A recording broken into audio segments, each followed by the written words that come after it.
दोस्तों एनिमल के ट्रेलर के रिलीज होने के बाद हॉट टॉपिक बने हुए हैं रणबीर कपूर, क्योंकि लोगों को ये ट्रेलर बहुत पसंद आ रहा है और लोग रणबीर कपूर के काम की तारीफ किए जा रहे हैं, क्योंकि रणबीर कपूर ने इस ट्रेलर में बेहद ही उम्दा काम किया है। जिस तरह से उन्होंने अपने कैरेक्टर को पोर्ट्रे किया है, जिस तरह से उनका डेडली कैरेक्टर है, जिस तरह से उनका लुक है, हर चीज पब्लिक को पसंद आ रही है।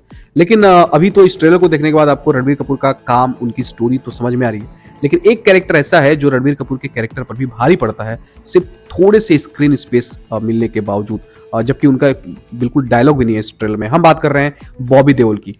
दोस्तों इस फिल्म के ट्रेलर की कटिंग इस तरह से की गई है कि आप बॉबी देओल के कैरेक्टर को अनफोल्ड ना कर सको। एक तरफ जहां इस ट्रेलर से आप रणबीर कपूर की स्टोरी के बारे में अंदाजा लगा लेते हो कि रणबीर कपूर एक ऐसे बेटे के किरदार में जो अपने बाप को बहुत ही ज्यादा प्यार करता है, और उसका पागलपन तब ज्यादा हो जाता है जब उसको पता चलता है कि उसके बाप को किसी ने गोली मार दी। और फिर रणबीर कपूर के कैरेक्टर का मकसद ये हो जाता है कि उसके बाप पर जिसने गोली मारी है उसको उसे ढूंढना है, और वहां तक पहुंचते पहुंचते वो कितने कत्ले आम मचाता है, बस इसी पर यह कहानी बेस्ड होने वाली है।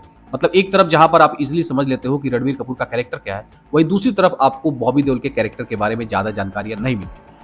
तो चलो दोस्तों फाइंड आउट करने की कोशिश करते हैं कि बॉबी देओल का कैरेक्टर इस फिल्म में क्या होने वाला है, और उसके लिए हमें ट्रेलर को गौर से देखना पड़ेगा। तो आप ट्रेलर में जैसे देखते हो कि रणबीर कपूर उस इंसान के खोज में निकलता है जो उसके बाप पर गोली चलाया है। और ट्रेलर में एक सीन है जहां पर रणबीर कपूर एक बहुत बड़ा गन निकालता है। वो एक अजीब सा गन होता है जिसको हम लोगों ने शायद नहीं देखा होगा पहले, और उससे एक साथ सैकड़ों गोलियां चलती हैं। और उसके बाद एंट्री होती है बॉबी देओल की, जहां पर वो रो रहे हैं खून से लथपथ। दोस्तों बॉबी देओल के एंट्री सीन को जब आप ध्यान से देखोगे तो आप पाओगे कि बॉबी देओल जहां पर खड़े हैं वो एक वेडिंग स्टेज है। और बॉबी देओल के ड्रेस को देखोगे, जब वो माला जो पहने उसको देखोगे तो आपको पता चलेगा कि वो वहां पर शादी कर रहे हैं किसी से। हो सकता है कि इस फिल्म में उनका एक लव एंगल हो, और जिस लड़की से वो प्यार करते हैं उससे शादी करने जा रहे हैं। लेकिन रणबीर कपूर अपने बाप के प्यार में पागल वहां पर जाकर उनकी वाइफ का डेथ कर देता है। और वही रीजन है कि इतना बड़ा गैंगस्टर उस तरह से फूट फूट कर रो रहा है और अपने होठों पर उंगलियां रख रहा है, क्योंकि उनका जितना डेडली कैरेक्टर है वो इजिली रोते हुए नहीं दिखेंगे।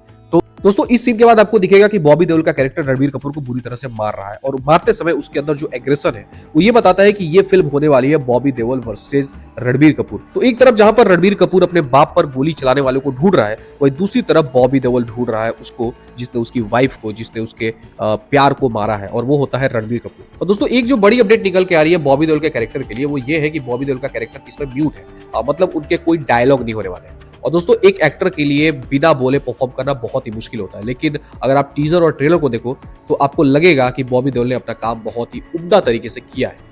दोस्तों ट्रेलर से साफ पता चलता है कि अनिल कपूर का जो कैरेक्टर है वो बड़े बिजनेसमैन का है, और ऐसा ही कुछ लगता है बॉबी देओल की। तो हो सकता है इन दोनों के बीच में जाति दुश्मनी हो, जिसकी वजह से अनिल कपूर पर गोली चलवाई हो बॉबी देओल ने, और उसके बाद रणबीर कपूर अपने बाप पर गोली चलाने वाले को ढूंढता है, यानी कि बॉबी देओल को ढूंढता है, और वहां तक पहुंचते पहुंचते वो बहुत लोगों को मारता है। और उसी में शामिल होती है बॉबी देओल की वाइफ, बॉबी देओल की गर्लफ्रेंड, जिसके बाद से ये लड़ाई पर्सनल हो जाती है और ये कहानी एक नया मोड़ लेती है। दोस्तों ट्रेलर देखने के बाद बॉबी देओल का जो कैरेक्टर मुझे समझ में आया वो मैंने आप लोगों के साथ साझा किया। बाकी आप बताओ कि मेरा कैरेक्टराइजेशन बॉबी देओल का सही है या आपके हिसाब से गलत है। बाकी दोस्तों इस वीडियो में इतना ही, हम फिर मिलेंगे किसी नए अपडेट के साथ। तब तक के लिए धन्यवाद। अगर अगर आपने हमारे चैनल को सब्सक्राइब ना किया हो तो प्लीज सब्सक्राइब कर ले।